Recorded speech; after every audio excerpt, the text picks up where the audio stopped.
Hello. I'm so sorry about my voice. I'm just getting over around a COVID, and so I hope you can understand me. For my research paper, I chose to study Julius Rosenwald and the connection between his career at Sears, Roebuck and Company and his later philanthropy. My research question asked how Rosenwald's experience as a businessman shaped his approach to charitable giving and whether those business principles contributed to a different model of American philanthropy. As my research progressed, my argument became more specific. I am now arguing that Julius Rosenwald redefined American philanthropy by applying the business principles that shaped Sears to charitable giving, creating a model built on shared responsibility and local investment. I think this question is significant because Rosenwald is often remembered for the amount of money he gave, and especially for the Rosenwald schools that helped expand educational opportunities in the South. Those accomplishments are really important, of course, but I became much more interested in how he gave. Rosenwald didn't simply provide money and then walk away. He believed the people and communities receiving his assistance should also invest in what they were building. Looking at his philanthropy this way makes Rosenwald schools important, not only for what they accomplish educationally, but also for what they reveal about his larger philosophy of giving. Primary sources have become one of the most important parts of my research and really the most interesting to find.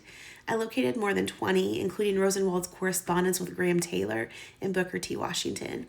These letters between the men have allowed me to compare Rosenwald's own words with what later historians have written about him.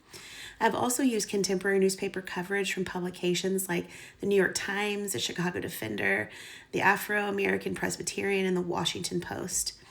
These sources are particularly useful because they show how Rosenwald and his philanthropy were understood during his own lifetime. Another important source has been J. Scott McCormick's 1934 discussion of the Julius Rosenwald Fund. McCormick explained that Rosenwald aid was provided where local communities were willing to contribute an equal or greater amount and where local organizations cooperated along with him. He also described the fund's purpose as helping new projects get started rather than making them permanently dependent upon outside assistance.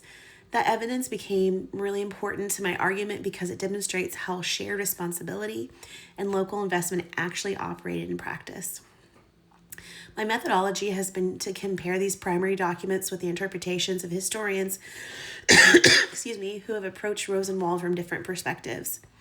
Peter Ascoli has been especially helpful to me in connecting Rosenwald's business career with his philanthropy, while Abraham Amador examines the similarities between Rosenwald and Booker T. Washington that helped shape their partnership. Pauline Engel's early account of Rosenwald has also given me an interpretation written very close to his own lifetime. And reading these interpretations alongside Rosenwald's own correspondence and contemporary accounts has helped me distinguish between what later historians have said about his philosophy and what the primary evidence supports. My most important finding has been that Rosenwald's business career and philanthropy shouldn't be understood as two separate parts of his life.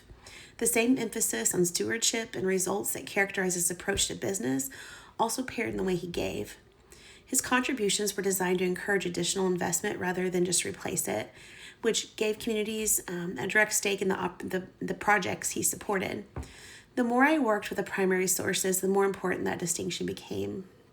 And ultimately, Rosenwald's significance was not simply that he accumulated great wealth and then gave much of it away. His larger contribution was the method he developed for putting that wealth to work.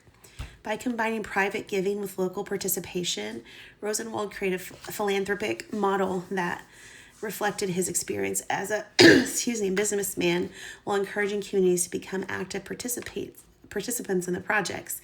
And as they were the ones intended to benefit from them, this was a really great cooperation. That connection between business experience and charity is what I believe makes Julius Rosenwald especially important to the history of American entrepreneurship and philanthropy. Thank you.